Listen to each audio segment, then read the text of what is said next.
So ఇది కాకుండా అంటే నాట్ ఓన్లీ అండర్ సిఎస్ఆర్ కాకుండా మీరింకా చేస్తున్నటువంటి యాక్టివిటీస్ ఇంకేమైనా ఉన్నాయా సార్ రామ్‌కి ఫౌండేషన్ ద్వారా? ఉమెన్ ఎంపవర్మెంట్‌లో భాగంగా మేము కొన్ని యాక్టివిటీస్ బాగా చేస్తున్నామండి. సార్. అది అంటే అది సిఎస్ఆర్ ఏం ఏం కాదు. సిఎస్ఆర్ కాకుండా కూడా చేస్తున్నాం. ఆ! ఉదాహరణకి గుంటూరు జిల్లాలో ఒక 400 మంది మహిళలతోటి మ్యూచువల్ ఎయిడెడ్ కోఆపరేటివ్ సొసైటీ ఏర్పాటు చేశాము. అలాగే వైజాగ్‌లో ఫార్మా సిటీ అని ఒక పెద్ద హబ్ ఉంది అక్కడ. అన్ని ఫార్మా కంపెనీస్ అక్కడే ఉంటాయి. హుహు. ఆ చుట్టుపక్కల ఉన్నటువంటి దాదాపు 10 గ్రామాల నుంచి ఒక 1000 మంది మహిళలతో కలిపి ఒక ఆదర్శ మ్యూచువల్ ఎయిడెడ్ కోఆపరేటివ్ సొసైటీని ఒకటి ఫామ్ చేశాము. సార్. దీంట్లో దాదాపు ఒక 70 నుంచి 100 మంది ఆ ఫార్మా సిటీలోనే ఈ గ్రీన్ వర్క్స్ ఉంటాయి. ఆ చెట్లకు నీళ్లు పోయటం దగ్గర నుంచి అటు మెయింటైన్ చేయటం. అక్కడ వాళ్ళు ఒక 100 మంది ఎంప్లాయీస్గా పనిచేస్తున్నారు. కొంతమందితో ఏమన్నా ఈ డట్టాలు, ఫ్లోర్ క్లీనరు ఇలాంటి తయారు చేసేటువంటి ప్రొడక్షన్ యూనిట్స్ పెట్టించాము. దాని మీద వాళ్ళు సంపాదించుకుంటారు. ఇట్లా వాళ్ళకి ఆంటర్‌ప్రెన్యూర్‌షిప్ డెవలప్మెంట్‌లో భాగంగా మహిళల్ని ఎంకరేజ్ చేయటం, అలాగే పొదుపు నేర్పడం ద్వారా వాళ్ళలో వాళ్ళు లోన్ సౌకర్యం ఇచ్చుకోవటం, ఇలాంటి ఇంటర్వెన్షన్స్ కూడా మేము చేస్తున్నామండి. సార్. ఇవి బహుశా సిఎస్ఆర్‌లో చేయాల్సిన అవసరం లేదు. అవును. అలా కాకుండా చేస్తున్నవి చాలా ఉన్నాయి. హ్మ్. సో ఇప్పుడు ఓవరాల్‌గా చూస్తే సరే రామ్‌కి ఫౌండేషన్ నెక్స్ట్ 10 ఇయర్స్ తర్వాత ఎలా ఉండాలి అనేసి మీ విజనరీ ఉంది సార్? హా. యాస్ ఎ ప్రెసిడెంట్ ఆఫ్ రామ్‌కి ఫౌండేషన్ తరపున.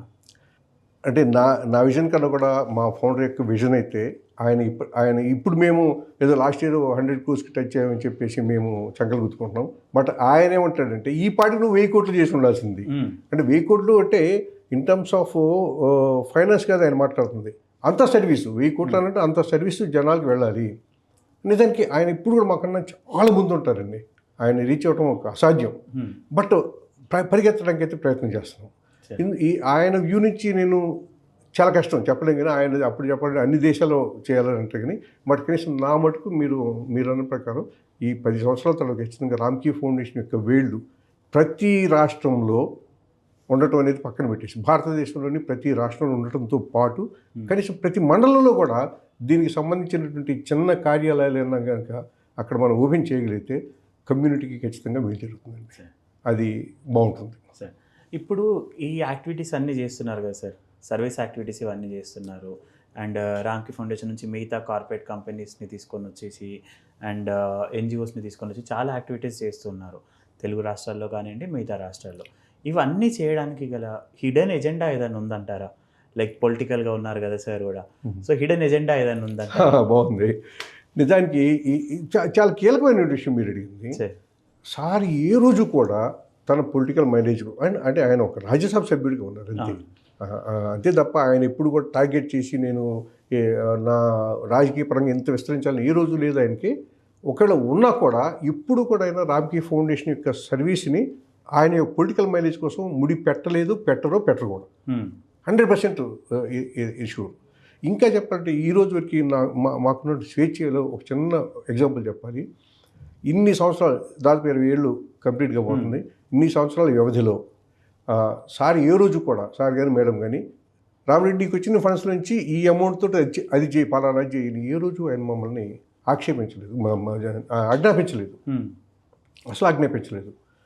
మాకు బోర్డు సిస్టమ్ ఉంటుంది. ఒక బోర్డు డైరెక్టర్స్ ఉంటారు. వాళ్ళకి మేము ఒక యాక్షన్ ప్లాన్ సబ్మిట్ చేస్తాం. ఆ ప్రకారం మాత్రమే వెళ్ళాలి. హ్మ్. ఏ రోజు కూడా ఆయన ఆజ్ఞాపించాల. ఇంకా మీరు అన్నదాన్ని బాగా తవ్వి చూసుకుంటే 1-2 సందర్భాలు కనపడతాయి. ఆయన ఫోన్ చేసి ఒకరోజు నాకు ఎవరికొక 10 lakhs మనం విరాళం ఇవ్వాల్సి వచ్చింది. కానీ ఇది నీకు సిఎస్ఆర్ కింద బుక్ చేసుకోవడానికి అవకాశం ఉందా చెక్ చేసుకో. నెంబర్ 2 నిజంగా ఆ యాక్టివిటీ అక్కడ అవసరం ఉందా లేదా చెక్ చేసుకో. నెంబర్ 3 వాళ్ళు అడిగినటువంటి ప్లాంట్ అక్కడ పెడితే దాన్ని తర్వాత కూడా సరిగ్గా సద్వినియోగం చేసుకుంటారా లేదా చెక్ చేసుకో. ఈ చెక్ చేసుకున్న తర్వాత నువ్వు సాటిస్ఫై అయితే మాత్రమే అక్కడ యాక్టివిటీ చేయమని చెప్పారు. ఓకే. ఇంత ట్రాన్స్పరెంట్గా ఇంక మీకు బహుశా ఇంకెవరు ఉండరు. కాబట్టి ఎక్కడా కూడా రామ్‌కి ఫౌండేషన్ సర్వీస్కి పొలిటికల్ యాస్పిరేషన్కి సంబంధం లేనే లేదు, ఉండదు. సరే. సో మీరు ఇప్పుడు చాలా కార్పొరేట్ కంపెనీస్‌తో వర్క్ చేస్తున్నారు. సో 2006లో స్టార్ట్ చేసినప్పటి నుంచి మీకు అంత ఫినాన్షియల్‌గా కూడా సపోర్ట్ ఎక్కువ రాకుండొచ్చు. లైక్ 2013లో సిఎస్ఆర్ మ్యాండేట్ వచ్చిన తర్వాత దానిపైన కార్పొరేట్ కంపెనీస్ కూడా ఎక్కువ ఇంట్రెస్ట్ వచ్చి చేస్తున్నాయి. సో చేసిన క్రమంలో ఇప్పటిదాకా చేసినప్పుడు మీరు వాళ్ళ నుంచి ఏమైనా ఛాలెంజెస్ ఫేస్ చేశారా సార్? ఎందుకంటే రామ్‌కి ఫౌండేషన్ ఈజ్ లైక్ అదొక కార్పొరేట్ కంపెనీ, వాళ్ళు రన్ చేస్తున్న ఫౌండేషన్. సో దీనితోని మనం ఎందుకు చేయాలి, మనం పక్కన చేయొచ్చు కదా అన్నట్టు ఏమైనా వచ్చాయా? ప్రాజెక్ట్ సైన్ చేసిన తర్వాత కూడా మధ్యలో బ్రేక్ చేసుకున్న ఛాలెంజెస్ ఏమైనా ఉన్నాయా? మీరు చివరిలో చెప్పినట్లు కొన్ని మంచి కార్యక్రమాలు ఒక డోనార్ సాయంతో మేము స్టార్ట్ చేయడం జరిగింది. ప్రత్యేకించి మున్సిపల్ సాలిడ్ వేస్ట్ మేనేజ్మెంట్లో భాగంగా చాలా ఎస్హెచ్జిస్ని మొబిలైజ్ చేసి వాళ్ళతోటి వాల్యుయేషన్ చేయించాం. చాలా బాగా జరిగినాయి. కానీ ఆ డోనార్కి తనకు వచ్చినట్టు అనేక సమస్యల కారణంగా మధ్యలో బ్రేక్ చేశాడు. అది కొంచెం బాధ అనిపించింది. అయితే కొంతకాలం మేము దాన్ని కంటిన్యూ చేయగలం, కానీ ఎక్కువ కాలం మేము కంటిన్యూ చేయలేకపోయాము. ఆ తర్వాత మీరు అడిగింది ఏంటంటే, ఈ చాలా బాధేస్తుంది కొన్నిసార్లు. నిజానికి మీరు అన్నట్లు కొన్ని కంపెనీస్కి వాళ్ళకి మంచి సిఎస్ఆర్ ఫండ్స్ ఉంటాయి. కానీ వాళ్ళకి బహుశా వాళ్ళు బాగా బిజీగా ఉండటం వల్ల దీని మీద ప్రత్యేకమైన ఫోకస్ లేకపోవడం తెలియదు. కానీ ఆ ఫండ్స్ని ఎలాగ యూటిలైజ్ చేసుకోవచ్చు అనే దాని మీద వాళ్ళు తక్కువ ఎక్సర్సైజ్ చేస్తున్నారు అని నా ఆరోపణ. వాళ్ళు మంచి ఎక్సర్సైజ్ చేస్తే, ఉదాహరణకి ఇప్పుడు మా దగ్గర మంచి టీం ఉంది. ప్లానింగ్ అండ్ ఎగ్జిక్యూషన్ కోసం ఒక టీం ఉంది. అందరూ కూడా మాస్టర్ ఆఫ్ సోషల్ వర్క్ చదివినట్టు అమ్మాయిలు అబ్బాయిలు మనకి వర్క్ చేస్తున్నారు. వాళ్ళు అద్భుతమైన ప్రపోజల్స్ తయారు చేశారు. చాలా బాగుంటాయి. చాలా తక్కువ అమౌంట్ తోటి చాలా ఎక్కువ మైలేజ్ వచ్చేలాగా, ఎక్కువ మంది బెనిఫిషరీస్ కవర్ అయ్యేలాగా మంచి ప్రపోజల్స్ ఉన్నాయి. ఈ ప్రపోజల్స్ అనేక సార్లు మేము కొన్ని కార్పొరేట్ కంపెనీస్ వద్ద పెట్టినప్పటికీ కూడా వాళ్ళు కనీసం పరిశీలించడానికి కూడా ఇష్టపడిన కంపెనీలు కొన్ని ఉన్నాయి. కొంత ఎవాల్యుయేట్ చేసి చాలా బాగుందని చెప్పి అక్కడ ఆగిపోయినవి ఉన్నాయి. బట్ ఇన్ని దశలు దాటినాక ఇప్పుడు చివరిగా మాత్రం వాళ్ళు ఒకసారి కన్విన్స్ అయితే మాత్రం మనం ప్రోగ్రామ్ స్టార్ట్ చేసిన తర్వాత చాలా హ్యాపీ ఫీల్ అయ్యి ఇంకా కొన్ని కొత్త ప్రాజెక్ట్స్ ఇవ్వడానికి కూడా వాళ్ళు ముందుకు వస్తున్నారు. సో ఖచ్చితంగా అంటే నా రిక్వెస్ట్ ఈ సందర్భంగా రిక్వెస్ట్ ఏంటంటే, అన్ని సిఎస్ఆర్ వింగ్స్ వాళ్ళు కూడా గ్రౌండ్ లెవెల్లో ఎక్కువ కవరేజ్ కోసం ఇలాంటి ఎన్జిఓస్ ఎవరైతే ఉన్నారో వాళ్ళని ప్రోత్సహిస్తే చాలా బాగుంటుంది. సార్, బేసికల్లీ మీరు రామ్కి ఫౌండేషన్ నుంచి చాలా సేవా కార్యక్రమాలు చేస్తూ ఉంటారు. అండ్ మీరు ఇప్పటిదాకా ఉన్నది కూడా ఆల్మోస్ట్ ఫుల్ టైమ్ ఎంప్లాయీస్గానే ఉన్నారు, 350 మెంబర్స్ ఎంప్లాయీస్. సో మీకు వాలంటీర్ సపోర్ట్ అనేది కూడా చాలా అవసరం వస్తుంది. సిఎస్ఆర్ సపోర్ట్ కూడా ఉంది మీకు ఇప్పటి వరకు అయితే. అండ్ వచ్చింది కూడా కార్పొరేట్ కంపెనీస్ నుంచి, అంటే ఎక్కువ బ్యాంకింగ్ రంగం నుంచి సిఎస్ఆర్ ఉంది. సో మీరు ఎప్పుడు కూడా ఐటీ సెక్టార్ పైన ఎక్కువ ఫోకస్ చేయలేదా సార్? బికాజ్ మీరు ఇప్పుడు హబ్ వచ్చేసి మీరు హైదరాబాద్లో ఉన్నారు, ఐటీ హబ్ కూడా మోస్ట్లీ హైదరాబాద్లో ఉంది. సో వాళ్ళని ఎక్కువ పిచ్ చేయలేదా? నిజానికి ఇది మిస్ అయ్యామండి. మేము పిచ్ చేయటం మిస్ అయింది. ఇప్పుడు దాని మీద దృష్టి పెట్టాము. ఖచ్చితంగా వాళ్ళ భాగస్వామ్యం ఉంటే చాలా ఎక్కువ చేయగలమని నా నమ్మకం. ఎలాగంటే ఇప్పుడు దాకా నేను అబ్జర్వ్ చేస్తాను, కార్పొరేట్ వాలంటీరింగ్ నేను బాగా అబ్జర్వ్ చేశాను. ఒక రొటీన్ ప్రోగ్రామ్స్కి పరిమితం అవుతున్నారు. నేను దాదాపు ఒక 15-20 మందికి నేను సపోర్ట్ చేశాను. ఎట్లా, మాకు ప్లాంటేషన్ చేయాలండి, ఏదన్నా ఒక ఆర్గనైజేషన్ చెప్పండి. సో లేదా ఒక హోమ్కి వెళ్ళి జస్ట్ కిట్స్ డిస్ట్రిబ్యూట్ చేయటం, ఇలాంటి ఒక రొటీన్ ఇప్పుడు జరిగేటువంటి అంశాలకే ఈ కార్పొరేట్ వాలంటీరింగ్ పరిమితం అవుతుందని నా ఆరోపణ. కానీ వీళ్ళు దాని నుంచి ఇంకొక అడుగు ముందుకేసి అద్భుతమైన ఇంపాక్ట్ ఓరియంటెడ్ యాక్టివిటీస్లో భాగస్వామి కావచ్చు. ఎలాగంటే ఇప్పుడు మా దగ్గర బోర్డు అన్ని ప్రపోజల్స్ ఉన్నాయండి.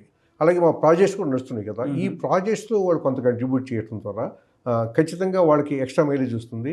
అటు ఈ వాలంటీరింగ్ కోసం ఈ corporate company, IT company time కేటాయించడం కూడా ఖచ్చితంగా ఆ కంపెనీస్ని అభినందించాలి. వీళ్ళు ఆ టైం పర్మిషన్ తీసుకొని వచ్చి ఇక్కడ ఈ యాక్టివిటీ చేసినందుకు వీళ్ళు కూడా హ్యాపీ ఫీల్ అవ్వాలి. ఓకే, ఇలా ఇప్పుడు ఫర్ ఎగ్జాంపుల్ కొన్ని స్కూల్స్ ఉన్నాయి. ఆ స్కూల్స్లో కొన్ని కౌన్సిలింగ్ క్లాసెస్ లాగా కానీ ఎక్కడికెందుకు మీకు 9th, 10th పిల్లలకి ఒక మంచి కౌన్సిలింగ్ క్లాసెస్ అవసరం అండి. వాళ్ళకి ఆఫ్టర్ 10th ఏంటనేది ఎవరికి కూడా సరైన గైడెన్స్ ఉండదు. సో ఐటీ ఎంప్లాయీస్ వచ్చి దాని మీద మాట్లాడచ్చు. లేదు అంటే కూడా ఇంకా కొన్ని ఇంపాక్ట్ ఓరియంటెడ్ ప్రపోజల్స్ చాలా ఉన్నాయి మన దగ్గర. వాటిని వీళ్ళు ఇన్వాల్వ్ అవ్వడం ద్వారా, అంటే మిగతా ఐటీ కంపెనీస్ని కూడా భాగస్వామ్యం చేయడం ద్వారా ఇప్పుడు వీళ్ళందరూ కలిసి జస్ట్ ఒక టెంపరీ ఆ రోజుకి అయిపోయింది అది. అలాగే ఒక ప్రాజెక్ట్ ఓరియంటెడ్ యాక్టివిటీ ఎందుకు టేకప్ చేయకూడదు? వీళ్ళందరూ ఒక టీంలో ఏర్పడి వాళ్ళ కంపెనీతో మాట్లాడటమా, లేదా ఐటీ ఇంకో కంపెనీని అప్రోచ్ అవ్వడమా, ఏది ఒక ప్రపోజల్తో అప్రోచ్ అయ్యి మొత్తం వీళ్ళే ఒక ప్రాజెక్ట్ని ప్లాన్ చేయటము, ఎగ్జిక్యూట్ చేయటము, దాన్ని రిజల్ట్ చూపించటము చేస్తే అది ఆ కార్పొరేట్ వాలంటీరింగ్ నెక్స్ట్ లెవెల్కి వెళ్తుందని నా ఉద్దేశం.